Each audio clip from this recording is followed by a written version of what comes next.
कैसे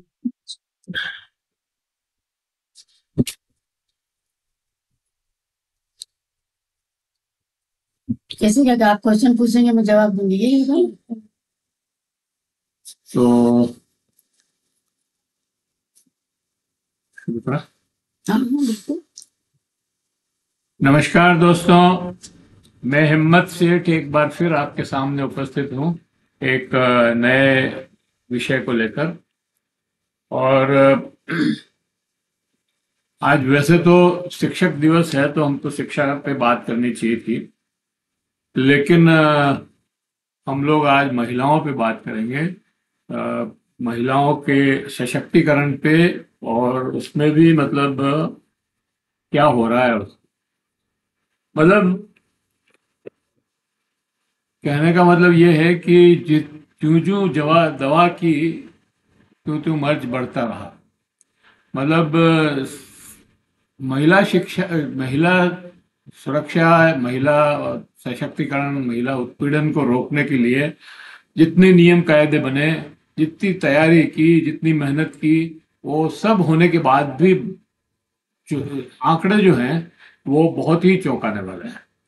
और उसका एक बड़ा कारण तो प्रत्यसत्तात्मक जो सत्ता है, वो बड़ा कारण है।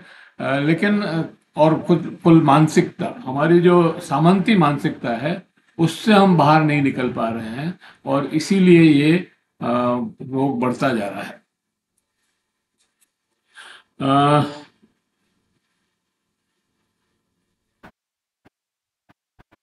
अब आप देखिए कि अ, संयुक्त राष्ट्र संघ भी 1975 से महिलाओं के सशक्तिकरण के काम को ले रहा है। और हमारे यहाँ पे भी समान शिक्षा, समान व्यवस्था, समान वेतन वगैरह वगैरह, ये सारे कानून बने हैं। हालांकि ये सारी चीजें 1949 में जो हमारा संविधान पास हुआ 50 के अंदर, उसमें सब दी हुई है कि हम लिंग, जाति, धर्म, संप्रदाय, धन, वैभव या क्षेत्र के आधार पे कोई भेदभाव नहीं करेंगे। लेकिन फिर भी 1975 के बाद यूएनओ का जो अ, वो आया कानून या नियम, या वो उनका जो आदेश, उस पे हमको ये कानून अलग से फिर से बनाने पड़े। तो ये सारी बातें बहुत लंबी है बातें तो बहुत दोस्तों।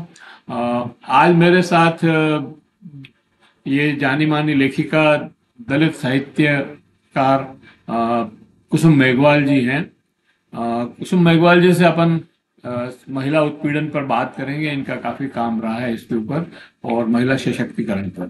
तो मैं ये बता रहा था आपको कि अ, महिला सशक्तिकरण के लिए किस तरह से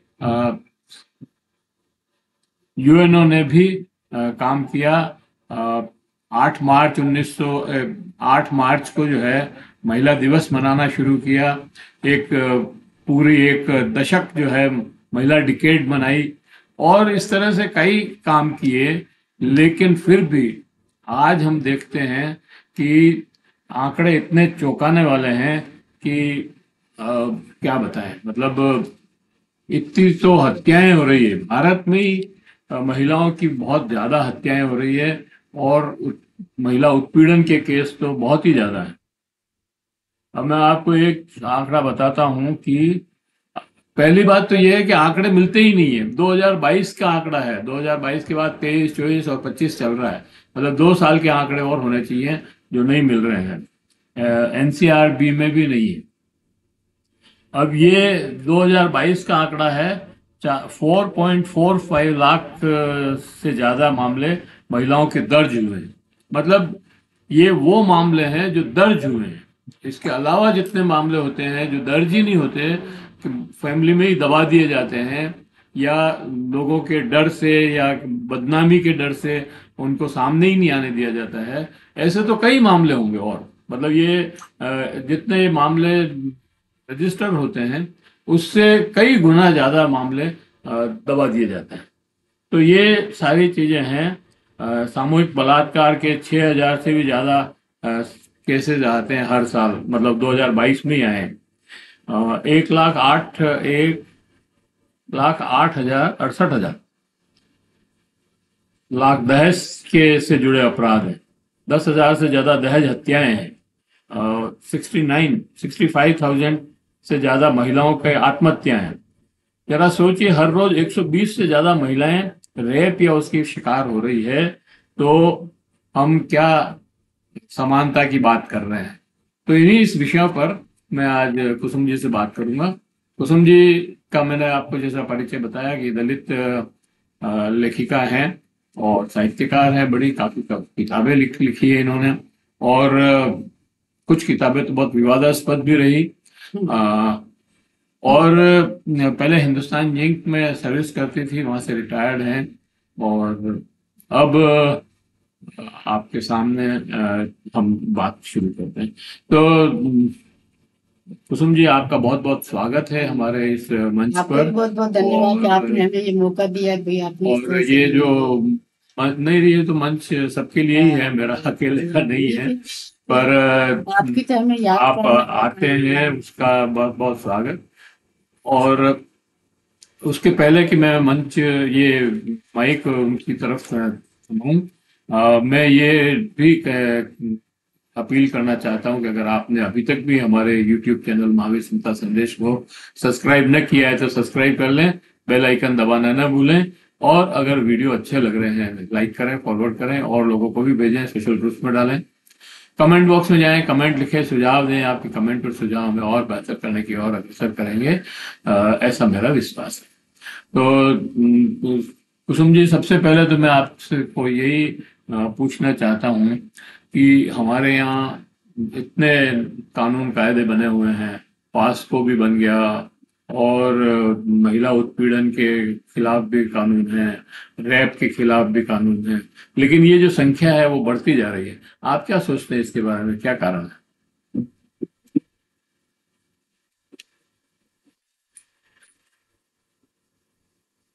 सबसे पहले तो मैं आपको बहुत बहुत धन्यवाद देती हूँ कि आप इस उम्र में, मैं आपको बहुत कई सालों से जानती हूँ कि आप शुरू से इतना अच्छा काम कर रहे हैं, एप्रिशिएबल, कि बहुत ऐसे कमी मिलते हैं जो समाज के लिए सही काम करते हैं। और आज आपने जो मुद्दा उठाया है, वास्तव में ये बहुत मतलब समाज के लिए सोचनीय है कि इतने सब कानून बनने के बाद भी आज महिलाओं की हालत वो की वो है। हमेशा जैसे आपने आंकड़े बताए, आखिर ये आंकड़े बढ़ते क्यों जा रहे हैं? क्योंकि जितने कानून बने जो भी है, वो केवल एक कागजी कार्रवाई है।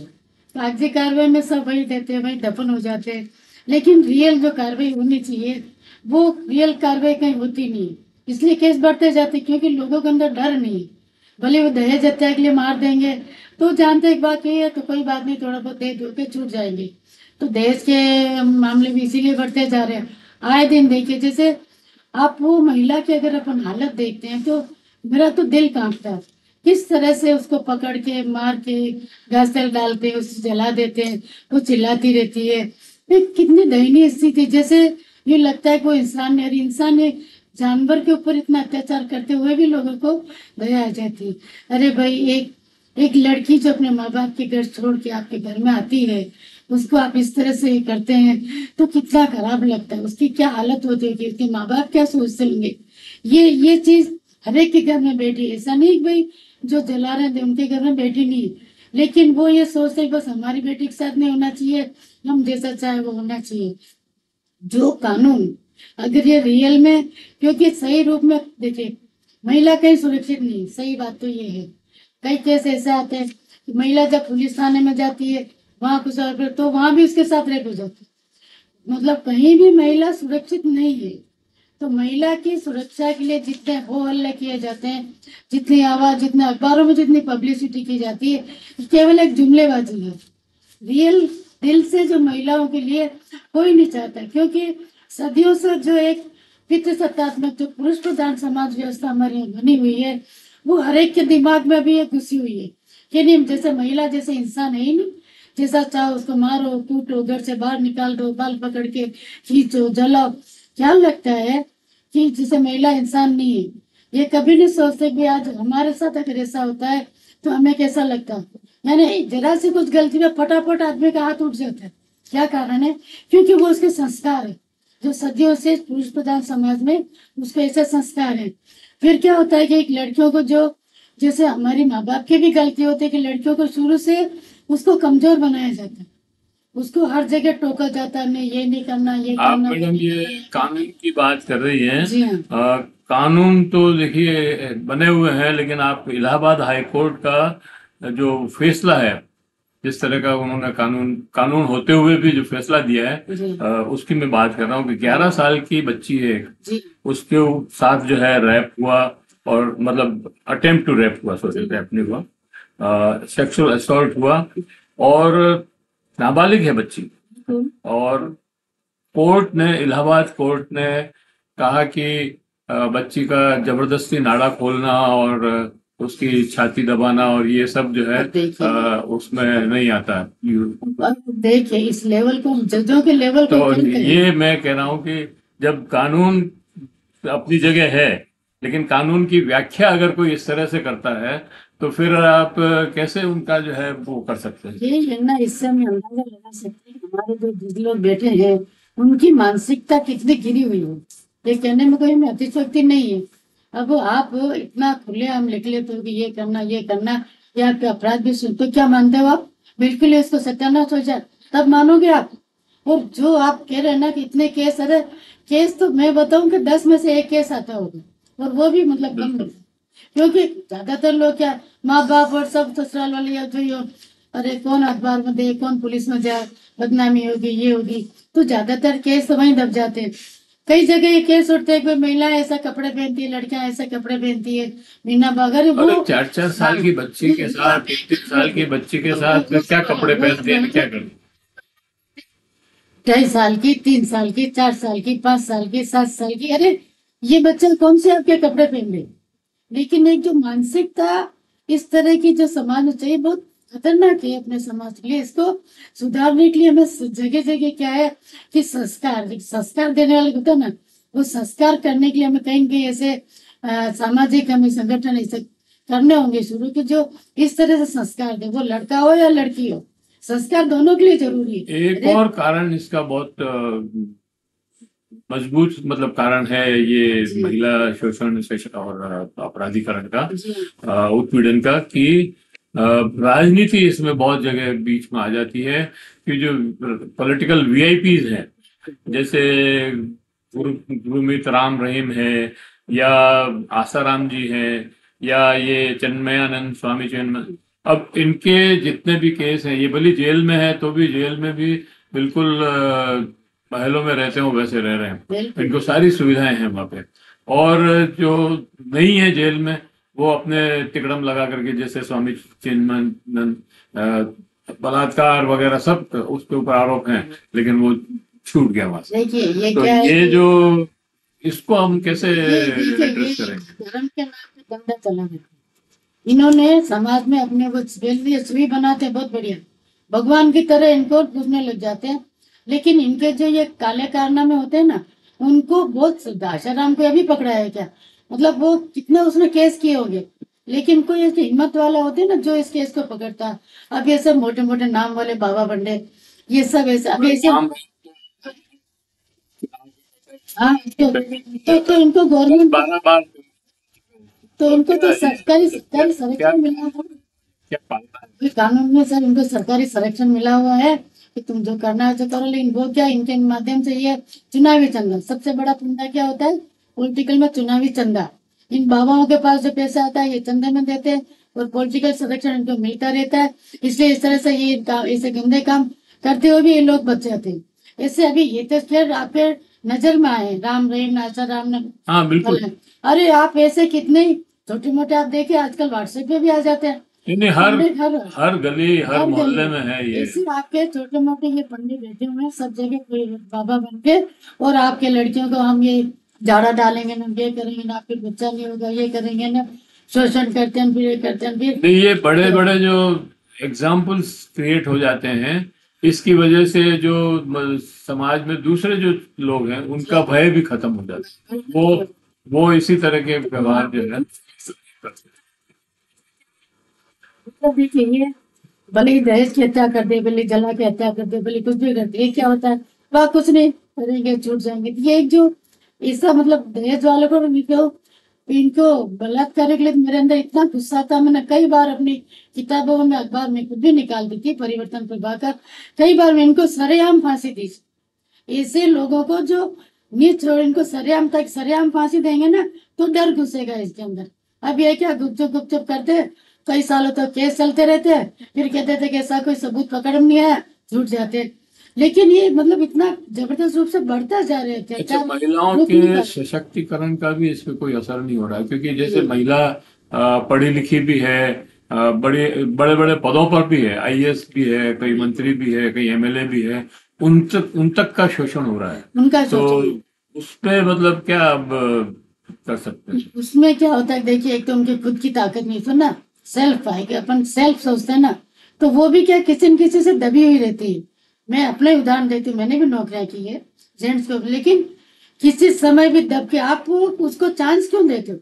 जरा सा आपके तरफ कोई हाथ बढ़ा, थप्पड़ लगा दो। ये महिला में हिम्मत होनी चाहिए, क्योंकि महिला खुद डरती रहती है अपने, मेरा प्रमोशन रोक देंगे, मेरा ट्रांसफर कर देंगे, मेरे को डिमोशन कर देंगे, मेरे को राजनीति में टिकट नहीं। ये जो ऐसे मामले है ना, इससे जो महिला दबी रहती है ना, वो इस तरह से वो सक्षम होते हुए भी ये सब झेलती रहती है। और जो महिला मिनिस्टर होते हुए भी अपने लड़कियों को, अपने समाज की लड़कियों को नहीं बचा पाती, क्योंकि उनको वही पॉलिटिकल चस्का लगा हुआ, अरे हम इनके फेवर में बोलेंगे हमारा टिकट कट जाएगा, ले दे के हर चीज जाके पॉलिटिक्स में जाती है। तो ये चीज क्या, जब तक महिलाएं खुद पढ़ी लिखी महिलाएं भी कहाँ सक्षम है, वो भी तो इस तरह से इस पुरुष प्रधान समाज की गुलाम बनी हुई है। वो भी इसके सामने मिलकर जो महिला संगठन बनते हैं वही बनते हैं, लेकिन इस तरह के जो रियल काम होना चाहिए उनको भी वो उलझा रखा है। कलश यात्रा निकाल दो, ये कर दो।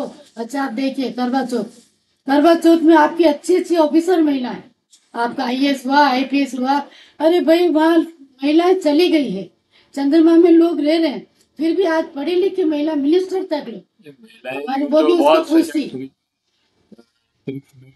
लेकिन अंधविश्वास नहीं गया।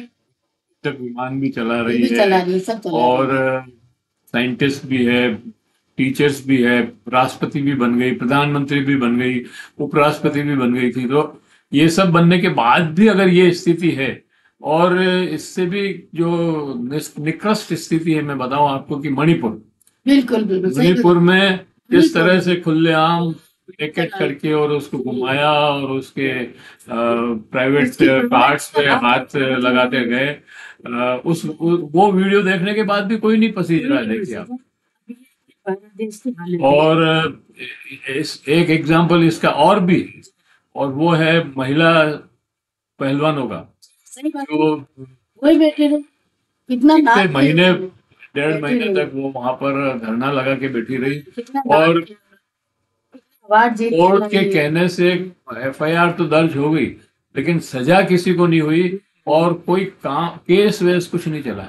मतलब ये हालत है अगर हमारी वही ना, पॉलिटिकल पावर वो तो साथ जो फिर हमारे संविधान का और कानून का और ये सारी जो बातें हम करते हैं बहुत बड़ी बड़ी, के हमारा संविधान ये है, हमारा संविधान समता की बात करता है, सबको बराबर का अधिकार देता है, और कोई वो भेदभाव नहीं करता है, लेकिन ये तो साफ नजर आ रहा है कि संविधान जो है choose and pick and choose वाला मामला है, कि जो अच्छे मतलब पैसे वाले लोग हैं, शुदा लोग हैं, उनके पक्ष में बात करता है, और बाकी जो है तलवार चलाता है। आपने जो संविधान वाली बात, संविधान तो आपको सब कुछ समानता का अधिकार देता है, लेकिन आप ये जज करिए कि संविधान आज है किनके हाथों में। क्योंकि बाबा साहब ने खुद ने लिखा था कि संविधान चाहे कितना भी अच्छा हो, अगर उसको लागू करने वाले अगर गलत लोग हैं तो अच्छे को भी गलत कर, लेकिन अगर संविधान लागू करने वाले गलत लोग हैं, फिर भी अगर कोई गलत होगा तो उसको सही कर देंगे। तो संविधान तो भारत का बहुत अच्छा, दुनिया में बांटते हो, लेकिन उसका सही पालना नहीं हो रही ना। हर कदम पे कहाँ है समानता, हर कदम पे। मैं तो एकदम महसूस किया मैंने अपने लाइफ में, तो मैंने अपने जीवन के ऊपर एक फिल्म भी बनाई, और फिल्म का मैंने नाम क्या रखा, मैं भी एक इंसान हूँ। क्योंकि मैंने बहुत ठोकरें खाई एक महिला के नाते, फिर इस दलित समाज में पैदा होने के नाते कदम कदम पे इतनी ठोकरें खाई। तो मैंने ये कि मैं इंसान के रूप में जीना चाहती हूँ, लेकिन उसी फिल्म का नाम मैं इसलिए दिया, कदम कदम पे महिलाओं को हर कदम पे बताया जाता है। एक और बात मैं करना चाहता था कि जैसे 2013 में वो जो कांड हुआ एक बहुत भयंकर, और उसका पास्को कानून बना उसके बाद, वो कानून बनने के बाद भी कोई फर्क हाँ, तो वो नहीं लग निर्भया रहा वाला ना, है? निर्भया वाला याद है? निर्भया वाला कांड हाँ, याद है निर्भया ना? का। कोई कोई फर्क नहीं, जो उनसे रोने वाले बेचारे रोते रहते हैं, जिनके होता है वो रोते रहते हैं, लेकिन इनके कानून वालों को, अरे आप वो उसका बिल्किस बानो को देखे ना, बोले आम जितने करे वो सब इतना हुआ, उसके बाद उनको निकाल दिया, फिर उनकी पूजा कर रहे हैं, मालाएं पहना रहे हैं। इससे ज्यादा बड़े बेशरम की बात हमारे भारत के लिए क्या होगी, जहाँ हम कहते हैं कि यत्ते नारेषु पूजन्ते रमन्ते तत्र देवता, ये पूजा हो रही नारी की।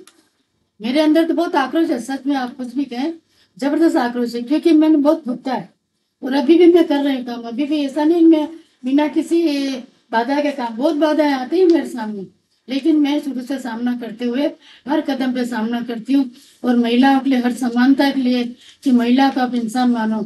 मैंने एक और बात, महिलाएं वैसे तो सभी शोषित हैं, पीड़ित हैं, और डॉक्टर लोहिया ने तो साफ ही कहा था कि हर वर्ग की महिला जो है पीड़ित शोषित है, लेकिन इसमें भी मतलब अगर आप देखेंगे तो दलित महिलाएं और बच्चियां, और खासतौर से आदिवासी और दलित बच्चे, उनके ऊपर बहुत ज्यादा शोषण और पीड़ित वो हो रहा है, वो बहुत ज्यादा पीड़ित है। तो इसको आप कैसे देखते हैं? देखिए, इस जातिवाद को कैसे खत्म करें? इसमें सबसे बड़ी बात है एजुकेशन की कमी, जबकि अभी तो जातिवाद मजबूत हो रहा है। बिल्कुल मजबूत हो रहा है। सबसे बड़ी बात क्या है कि शिक्षा, शिक्षा जो आदिवासी एरिया में आज भी हम देखते हैं, शिक्षा की बहुत कमी। ठीक है, हम थोड़े बहुत हॉस्टल खोल दिए, वो खोल दिए, यहाँ आ जाती लड़कियां पढ़ लेती है, लेकिन गाँव में इसने, और अच्छा आप देखिए, आप रेप केस देखिए, हर एक रेप केस में आपको SC ST की महिला ही मिलेगी।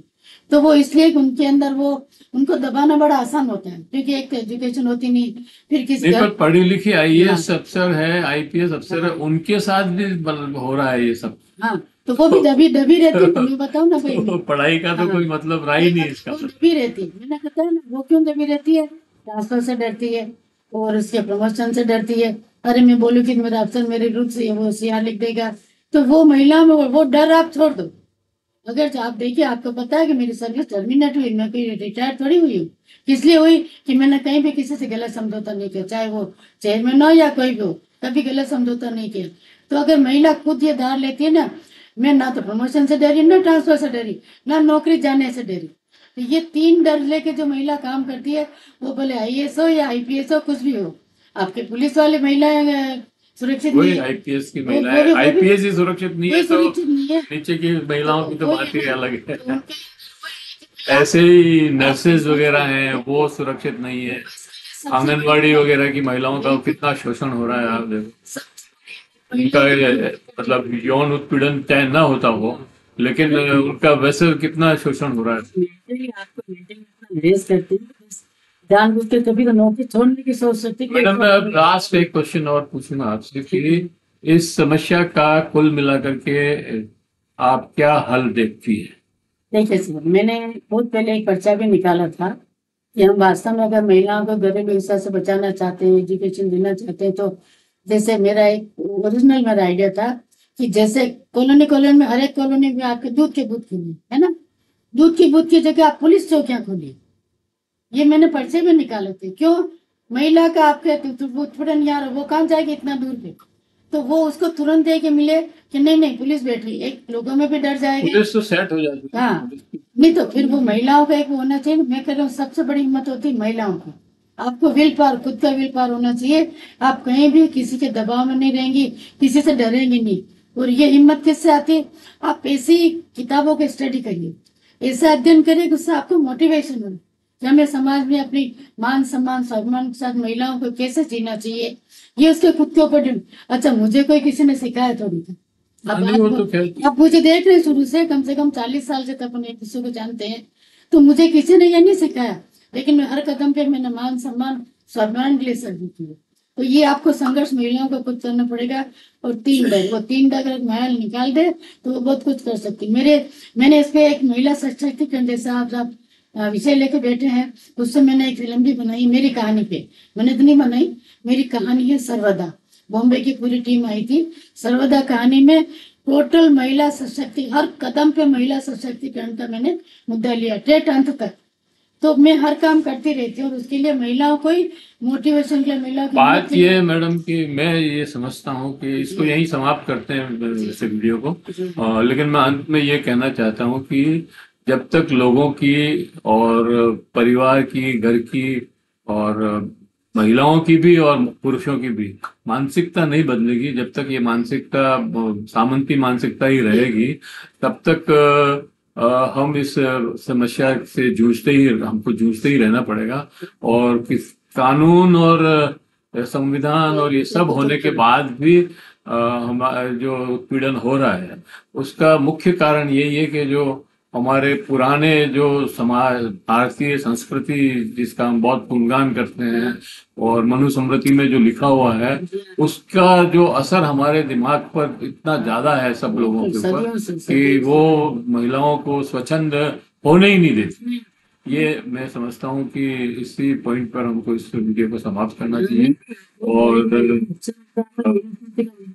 मतलब वो बचपन से लेके बचपन से पिता के दिन, फिर पति का दिन, फिर पुत्र के दिन, यानी वो कभी स्वतंत्र रह हमारी नहीं सकते। जो सोच की संस्कृति है वो वही बन गई ना। वही बात बन ये गया। है, वो पढ़े लिखों के दिमाग से भी तो नहीं निकल रही ना। वो नहीं निकल रही ये है किसी निकल- के भी दिमाग से। उसके लिए तो मतलब सबको एक जैसा समानता का अपना आपको माइंड बदलना पड़ेगा, आपको अपने विचार बदलने पड़ेगे। चलिए, बहुत आपको लंबी आयुर्वेद है, की- 26 तक। हेलो, अब ये तो विषय भी ऐसा लगी तो और हाँ, बोले नहीं, तो नहीं, चलो, विषय बहुत 1 लंबा घंटे है 2 ना। घंटे तक बात अभी करो तो तो बहुत सी खत्म बातें- नहीं हो। बहुत सी बातें, लेकिन क्या ये इतना लंबा आज इस वीडियो को यही समाप्त करते हैं। आज डॉक्टर राधाकृष्णन का जन्मदिन है और शिक्षक दिवस भी है, तो शिक्षक दिवस के अवसर पर हम शिक्षकों को बधाई देते हैं और सर्वपल्ली राधाकृष्णन को जो है श्रद्धांजलि अर्पित करते हुए इस वीडियो को यही समाप्त करते हैं। अगर आपने हमारे YouTube चैनल को महावीर चिंता संदेश को सब्सक्राइब न किया है तो सब्सक्राइब कर लें, बेल आइकन दबाना न भूलें। और अगर वीडियो अच्छे लग रहे हैं या ये वीडियो अच्छा लगा है तो लाइक करें, फॉरवर्ड करें और महिला ग्रुप्स में डालें जिससे वो इन बातों से परिचित हो सकें। कमेंट बॉक्स में जाएं, कमेंट लिखें, सुझाव दें। आपके कमेंट और सुझाव हमें और बेहतर करने की ओर अग्रसर करेंगे। और मिलते हैं किसी और वीडियो के साथ। जय हिंद, जय भारत।